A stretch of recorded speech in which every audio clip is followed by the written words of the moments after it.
Hi everyone. तो आज हम स्टार्ट करने जा रहे हैं हमारा नया टॉपिक जिसका नाम है एडवांस पेमेंट ऑफ टैक्स। मतलब अभी आपका साल खत्म नहीं हुआ, earning year relevant previous year की 31 मार्च अभी नहीं आई, आपको एडवांस में टैक्स पे करना पड़ेगा। सर ऐसा क्यों? क्योंकि जिन असेसीज की एस्टिमेटेड टैक्स लायबिलिटी 10,000 या उससे ज्यादा हो जाती है तो उनको 31 मार्च का इंतजार नहीं करना, उनको अपना एडवांस टैक्स पे करना है। एडवांस टैक्स पे करने की 4 किस्तें होती है। सारी बातें हम इस लेक्चर में डिस्कस करेंगे। बट ये जो वर्ड है ना एस्टिमेटेड टैक्स लायबिलिटी, अगर ये 10,000 या उससे ज्यादा की हो जाती है आपकी, तो आपको एडवांस टैक्स के प्रोविजंस का पालन करना पड़ेगा।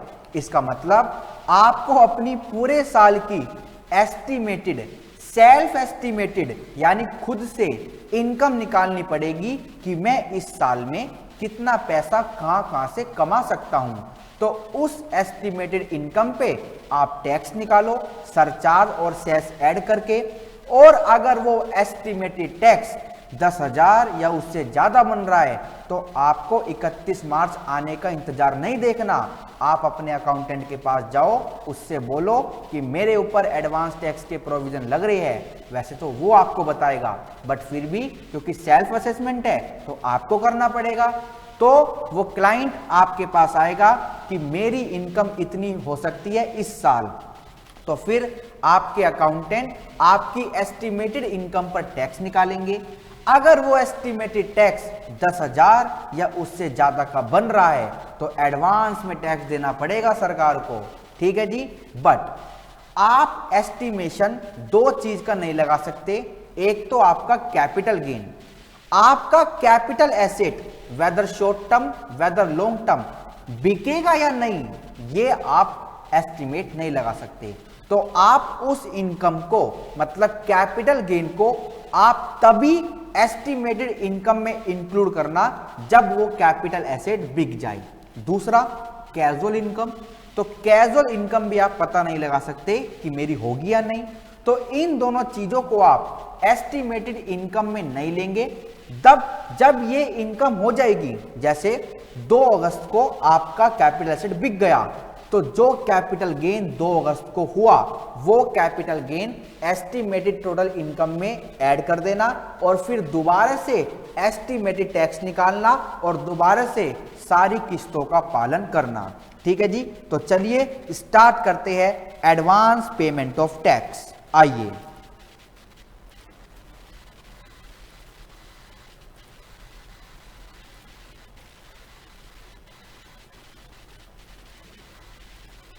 चलिए advance payment of tax.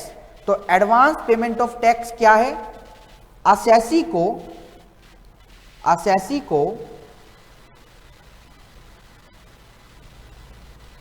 Have to estimate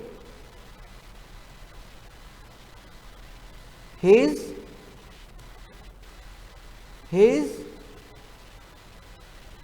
total taxable income, total taxable income on which, जिस टैक्सेबल इनकम पे on which total tax liability have to be calculated, वो आपको निकालनी पड़ेगी। Next point, if total estimated, जो हमने ऊपर लिखा, इफ टोटल एस्टिमेटेड, क्योंकि इनकम एस्टिमेटेड है तो उस पर टैक्स भी एस्टिमेटेड है। If total estimated tax liability is computed ₹10,000 or more, then assessee यानी कि tax payer, then assessee have to pay income tax, have to pay income tax as advance। अभी total income निकल के नहीं आई, actual income निकल के नहीं आई, फिर भी आपको अपना एस्टिमेशन निकालना पड़ेगा। और अगर उस एस्टिमेटेड टोटल इनकम पे जो एस्टिमेटेड टोटल टैक्स बैठ रहा है वो 10,000 या उससे ज्यादा का है, तो असेसी को इनकम टैक्स पे करना पड़ेगा एज एडवांस, यानी कि advance tax. Next point, estimated income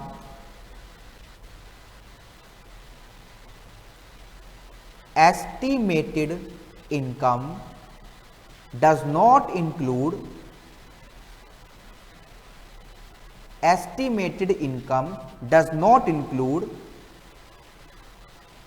capital gain estimation. भाई पता नहीं कैपिटल एसेट कब बिके। And casual income estimation, and casual income estimation. पता नहीं हमारी लॉटरी कब लगे, तो इसको तो हम एस्टिमेट नहीं कर सकते ना। और इसका मतलब क्या है, it means these income shall be include in estimate income when they incurred, यानी when they earned। मतलब क्या हुआ, मतलब ये हुआ कहने का, मैं आपको जरा बताता हूं।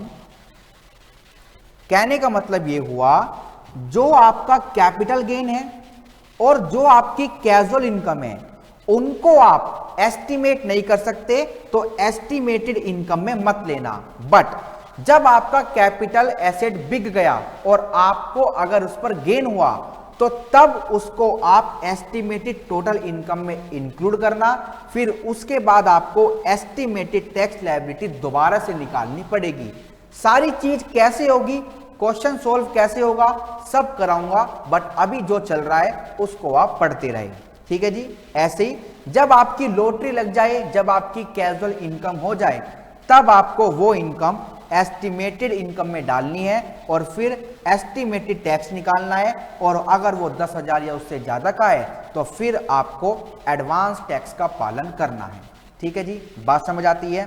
दूसरी बात, आपके पास यानी आपके ऊपर पहले ही एडवांस टैक्स के प्रोविजन लग रहे हैं without considering capital gain and without considering casual income. फिर भी आपका कैपिटल गेन हो गया, तो आपको क्या करना पड़ेगा, फिर भी एस्टिमेटेड टोटल इनकम दोबारा निकालनी पड़ेगी, उस पे टैक्स दोबारा निकालना पड़ेगा। क्योंकि एडवांस टैक्स की जो किस्त है उस पे कितना टैक्स कब देना है, ये एस्टिमेटेड टैक्स लायबिलिटी पर निर्भर करता है, ठीक है जी। क्या बात है, अभी आगे चलेंगे, बिल्कुल भी रिलैक्स होना है। चलिए अब हम अपने प्रोविजन स्टार्ट कर रहे हैं। Liability for payment of advance tax. Point number 1 क्या कहता है, tax shall be payable in advance. Tax आपको एडवांस में देना पड़ेगा ड्यूरिंग एनी फाइनेंशियल ईयर, जिस भी साल आप इनकम कमा रहे हैं, in accordance with the provision of section 208 से लेकर 219। मतलब एडवांस टैक्स में हमको 208 से लेकर 219 सेक्शन पढ़ने हैं। सेक्शन क्या, हम तो छोटी छोटी बातें पढ़ेंगे और सेक्शन को पूरा करेंगे। In respect of an assessee's current income, current income पर टैक्स देना पड़ेगा एज एडवांस। वैसे क्या होता है, हम टैक्स देते हैं अगले साल, बट नहीं, आपको एडवांस टैक्स देना पड़ेगा। That is the total income of the assessee, the total income of the assessee which would be chargeable to tax for the assessment year immediately following that financial year। जिस income पे tax लगता है assessment year पे, उस पर tax आपको assessment year पे नहीं बल्कि उसी फाइनेंशियल ईयर में देना पड़ेगा। आगे चलते हैं। Point number 2, under section 208 section में बताया जाता है कि किन असेसीज को अपना टैक्स एडवांस में देना है। Obligation to pay advance tax arises in every case where the advance tax payable यानी estimated tax liability where the advance tax payable is ₹10,000 और मोर। आप असेसी अपना सेल्फ असेसमेंट करेगा, देखेगा कि मैं इस साल में कितना कितना पैसा कमा सकता हूं, बट जो एस्टिमेशन करेगा उसमें कैपिटल गेन और अदर सोर्सेज यानी कैजुअल इनकम को नहीं लेना और उस पर टैक्स निकालेगा। तो अगर एस्टिमेटेड टैक्स लायबिलिटी 10,000 या उससे ज्यादा की बैठ रही है तो एडवांस टैक्स का प्रोविजन लग जाएगा। Note, N assessee who is liable to pay advance tax of less than ₹10,000 will not be pay interest under section 234 and 234C for default in payment of advance tax। मतलब क्या हुआ है? मतलब कोई assessee voluntary खुद से advance tax के provision को फॉलो करना चाहता है, उसकी लायबिलिटी 10,000 या उससे ज्यादा की नहीं है, 10,000 से कम की है, तो सरकार ने कहा ठीक है भाई दे दे एडवांस में टैक्स, हमें तो पैसा चाहिए। तो अगर कोई असेसी अपने मन से एडवांस टैक्स पे करना चाहता है जिसकी लायबिलिटी 10,000 से ज्यादा की नहीं है और ना 10,000 है यानी 10,000 से कम है और वो कोई डिफॉल्ट कर देता है तो उसके ऊपर ब्याज नहीं लगेगा 234B एंड 234C में। सर इसका मतलब क्या होता है? 234C ये कहता है एडवांस टैक्स की 4 इंस्टॉलमेंट होती है। अगर आपने उन इंस्टॉलमेंट पर बताया गया एडवांस टैक्स पे नहीं करा तो आपके ऊपर ब्याज लगता है। तो ये ब्याज इन पर नहीं लगेगा क्योंकि ये अपने मन से टैक्स दे रहे हैं ऑन एडवांस बेसिस। 234B क्या कहता है? अगर आपने 31 मार्च तक सारा एडवांस टैक्स पे नहीं करा तो 1 अप्रैल से आपके ऊपर इंटरेस्ट लगना चालू हो जाएगा till the payment of tax. तो ये भी इनके ऊपर नहीं लगेगा क्योंकि ये अपने मन से एडवांस टैक्स दे रहे हैं और इनकी एडवांस टैक्स लायबिलिटी 10,000 से कम है। अगर ये अपने मन से दे रहे हैं और लायबिलिटी 10,000 से ज्यादा की है या 10,000 है तो फिर इनके ऊपर एडवांस टैक्स के सारे प्रोविजन लग जाएंगे और इन दोनों पर यानी 234B और 234C पर इंटरेस्ट भी देना पड़ जाएगा। However the consequence under section 234A regarding interest for belated filing of return would be attracted. जो ये असेसी है ना वॉलंटरी वाले, ये 234A के इंटरेस्ट से नहीं बचेंगे। सर 234A में कौन सा इंटरेस्ट आता है? अगर आपने अपनी रिटर्न टाइम पर फाइल नहीं करी, जो सबसे पहली तारीख आती है ओरिजिनल रिटर्न 139 सबसेक्शन 1 में जो डेट आती है, अगर उस पे आपने अपनी रिटर्न टाइम पर फाइल नहीं करी और आपका कोई टैक्स बन रहा है तो फिर आपको 1% पर मंथ के ब्याज पर टैक्स पर इंटरेस्ट देना पड़ता है। तो ये असेसी इससे नहीं बचेंगे क्योंकि ये आपका एडवांस टैक्स के प्रोविजन में नहीं आता। ये आपका कब आता है? अगर आपने अपने रिटर्न को लेट फाइल करा। आगे चलते हैं। Liability for payment of advance tax में पॉइंट नंबर 3 क्या कहता है?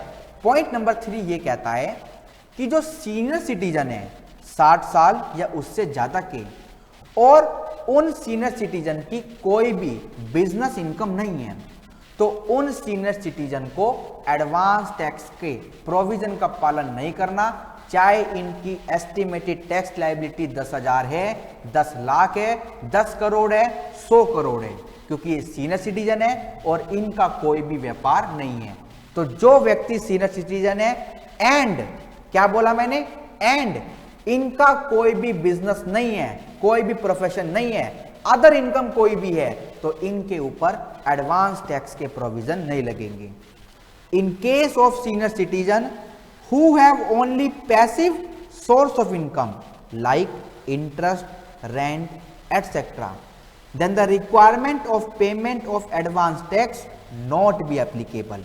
Therefore, In order to reduce, therefore, in order to reduce the compliance burden on such senior citizen, exemption from payment of advance tax has been provided to a resident individual जो 60 साल या उससे ज़्यादा का है एंड जिसकी कोई भी इनकम नहीं है पीजीबीपी में, ना तो कोई बिजनेस है ना कोई प्रोफेशन है, not having any income chargeable under the head profits and gains of business और profession and of the age of 60 years और more and should be resident.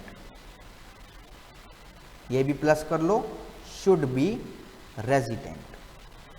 ठीक है जी, तो इतनी बात याद रखना, बस यही एक एग्जम्पशन है जिस पर एडवांस टैक्स नहीं लगता जो सीनियर सिटीजन है और जिनकी कोई भी बिजनेस इनकम या प्रोफेशनल इनकम नहीं है। आगे चलते हैं भाई, ये पॉइंट बहुत इंपॉर्टेंट है। एडवांस टैक्स से अगर क्वेश्चन आया तो इस पर भी आ सकता है और नॉर्मल लाइफ में यानी प्रैक्टिकल लाइफ में भी आपके बहुत काम आएगा। जब कोई बड़ा क्लाइंट आएगा, मतलब जो कोई ज़्यादा एज का क्लाइंट आएगा, तो आप उसको समझा पाओगे कि आपको एडवांस टैक्स का प्रोविजन नहीं मानना। ठीक है जी, आगे चलते हैं। कंप्यूटेशन ऑफ एडवांस टैक्स, ये एडवांस टैक्स निकलता कैसे है? वैसे तो मैं आपको एक टेबल दिखाऊंगा, ये देखिए, इस वाली टेबल पर जब हम आएंगे तो देखेंगे कि एडवांस टैक्स लायबिलिटी आपको कैसे निकालनी है। बट फिर भी अभी हम थ्योरी की बातों को देखते हैं। क्या कहता है हमारा point number first, an assessee has to estimate his current income and pay advance tax thereon. एक असेसी को, एक करदाता को, एक टैक्स पेयर को अपनी करंट इनकम का एस्टिमेशन निकालना पड़ेगा और उस पर टैक्स पे करना पड़ेगा as advance. He need not to submit any estimate or statement of income to the assessing officer except where he has been served with notice by the assessing officer। आप estimated income अपने घर पर निकालो, उस पर estimated tax निकालो, सरकार को पे कर दो। आपको कोई भी कागजात सरकार को देने की जरूरत नहीं है। बट अगर असेसिंग ऑफिसर की चिट्ठी आती है कि जरा जो आपने अपना एस्टिमेशन निकाला उसकी एक कॉपी भेजो, तो फिर तो भेजनी पड़ेगी ना। तो ये बात यहां पर लिखी गई है। पॉइंट नंबर 2 क्या कहता है जी, where an obligation to pay advance tax has arisen. अगर एडवांस टैक्स की लंका आपके ऊपर लग गई तो क्या होगा, then the assessee shall himself, खुद से compute the advance tax payable on his current income at the rate in force. जो भी रेट लग रहे हैं ना आपके ऊपर, उसी वक्त उस रेट से इनकम निकालो, उस रेट से टैक्स निकालो और एडवांस टैक्स पे कर दो in the financial year and deposit the same whether और not he has been earlier assessed to tax और नॉट। आपने पिछले साल रिटर्न भरी या ना भरी, टैक्स भरा या ना भरा, इससे फर्क नहीं पड़ता। इस साल की बात करो, इस साल अगर आपकी एस्टिमेटेड इनकम पर एस्टिमेटेड टैक्स 10,000 या उससे ज्यादा का है तो चुप करके एडवांस टैक्स पे कर दो। पॉइंट नंबर 3 क्या कहता है, in the case of a person, in the case of a person who has been already assessed by way of regular assessment in respect of the total income of any previous year, then the assessing officer, if he is of the opinion that such person is liable to pay advance tax, then assessing officer may serve an order, एक चिट्ठी भेजेंगे। कौन से section में चिट्ठी आएगी, 210 subsection 3 में चिट्ठी आएगी, requiring the assessee to pay advance tax. मतलब क्या हुआ, मतलब ये हुआ आप तो अपनी दुकान पे बैठे थे, आप तो अपने घर पे बैठे थे, असेसिंग ऑफिसर ने आपका असेसमेंट कर दिया on regular basis. Assessing officer खाली बैठे थे, उन्होंने सोचा चलो इस पैन कार्ड नंबर का आज असेसमेंट करते हैं कि इसकी इनकम कितनी है। तो उन्होंने जब इनकम आपकी निकाली और उन्होंने देखा कि इस व्यक्ति को एडवांस टैक्स पे करना चाहिए, तो असेसिंग ऑफिसर ने आपके पास चिट्ठी भेजी कि प्लीज आप एडवांस टैक्स पे करो। तो आपको चिट्ठी फाड़नी नहीं है, एडवांस टैक्स पे करना है on the order of assessing officer. बस ये बात यहां पर लिखी गई है। पॉइंट नंबर 4 क्या कहता है? फॉर दिस पर्पज, यानी जब आपके पास ऑर्डर आया, the total income of the latest previous year in respect of which the assessee has been assessed by way of regular assessment or the total income written by the assessee in any return of income for subsequent previous year, whichever is higher shall be taken as the basis for computation of advance tax payable। जो income आपकी एओ ने निकाली अपनी चिट्ठी में, उसको आप compare करो किस इनकम से? उस इनकम से जो आपने अपनी रिटर्न में फाइल करी किसी भी प्रीवियस ईयर में। जो आपका प्रीवियस ईयर अभी गया है उसमें आपने अपनी रिटर्न फाइल करी होगी, तो उसमें जो आपने इनकम डिक्लेयर करी, इन दोनों में जो भी हायर होगी उसको हम मानेंगे एस्टिमेटेड इनकम, और उस पर आपको एस्टिमेटेड टैक्स निकालना है, एडवांस टैक्स निकालना है और सरकार को पे करना है। एडवांस टैक्स आपको एकदम पे नहीं करना, सरकार आपको 4 मौके देती है साल में। अगर आपने उन 4 मौकों का, उन 4 इंस्टॉलमेंट का पालन नहीं करा तो फिर सरकार ब्याज लगाती है। सिंपल। आगे चलते हैं। पॉइंट नंबर 5 क्या कहता है? द अबव ऑर्डर, कौन सा ऑर्डर? जो आपका सेक्शन 210 सब सेक्शन 3 यानी असेसिंग ऑफिसर ने भेजा था। The above order can be serve by the assessing officer at any time during the financial year. Current year में असेसिंग ऑफिसर आपका कभी भी रेगुलर असेसमेंट कर सकते हैं, कभी भी ऑर्डर भेज सकते हैं, but not later than the last date of February. फरवरी की जो आखिरी तारीख होती है उसके बाद कोई भी ऑर्डर आपके पास नहीं आ सकता असेसिंग ऑफिसर की तरफ से। ठीक है जी। और कोई अगर आया है तो उसको चुप करके फाड़ देना और फेंक देना। पॉइंट नंबर 6 क्या कहता है?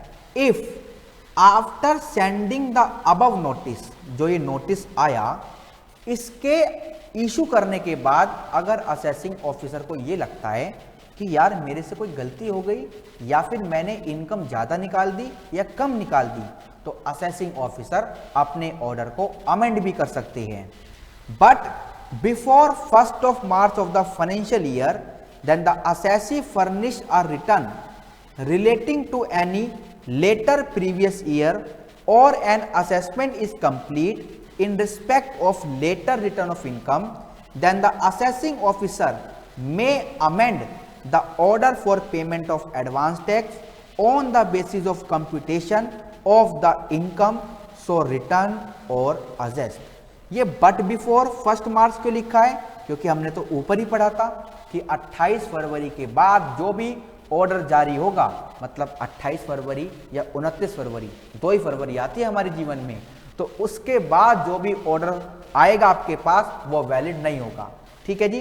तो 28 फरवरी या 29 फरवरी से पहले पहले या इन तारीख के जो भी ऑर्डर है उनको असेसिंग ऑफिसर अमेंड कर सकते हैं, कोई भी दिक्कत वाली बात नहीं है।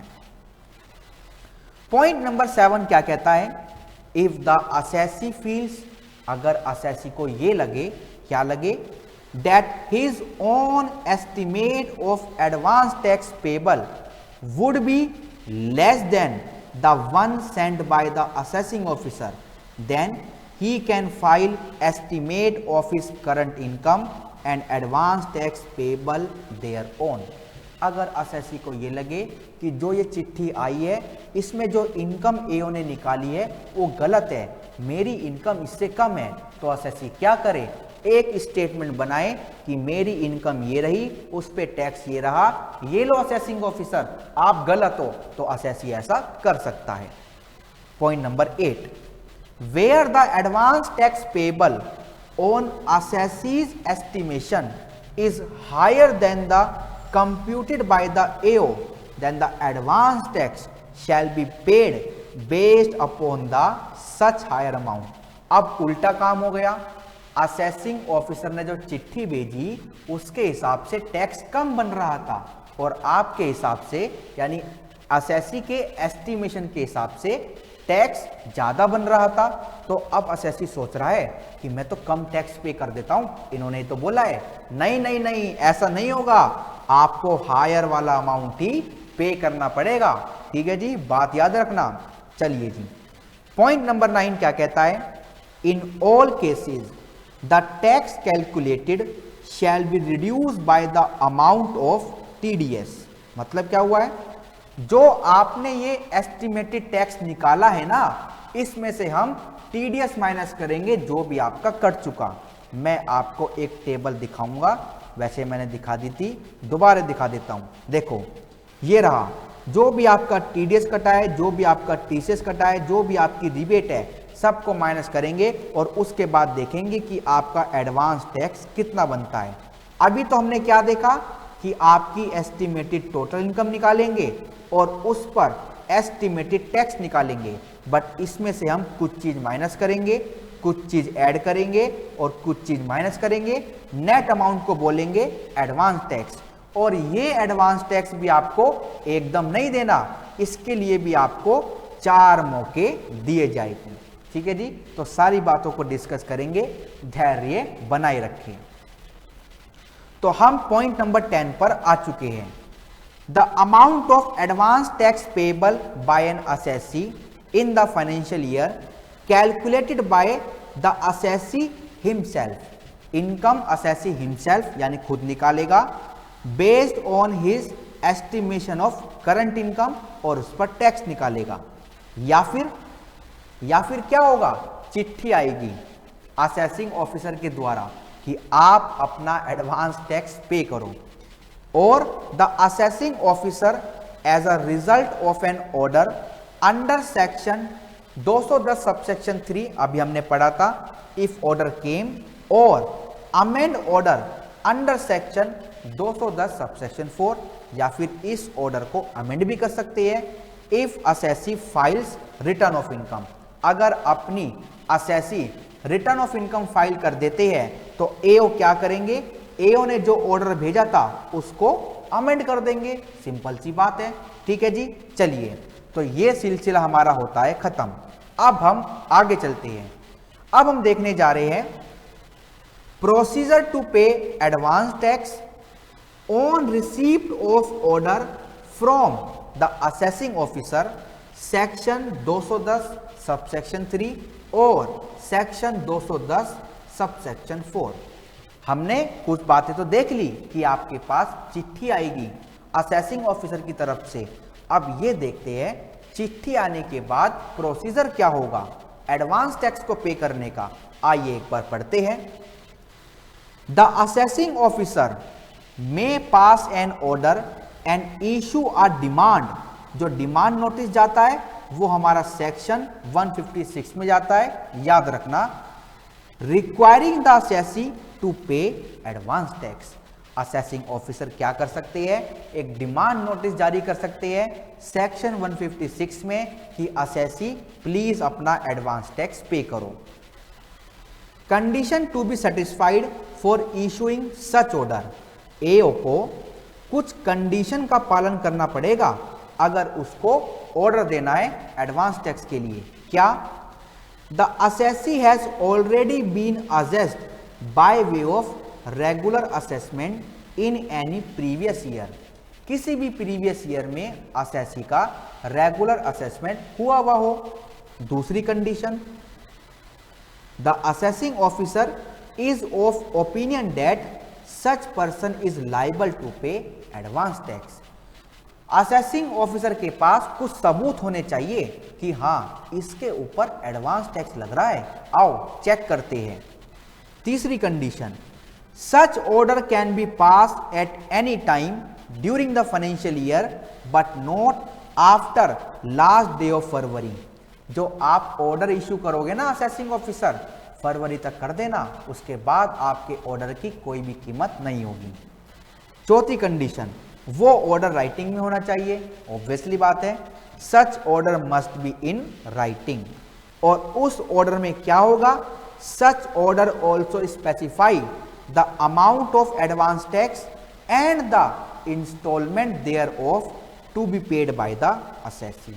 ऑर्डर में क्या लिखा होना चाहिए कि कितना पैसा मुझे देना है और कितनी किस्तों में मुझे देना है। ठीक है जी, चलिए आगे चलते हैं।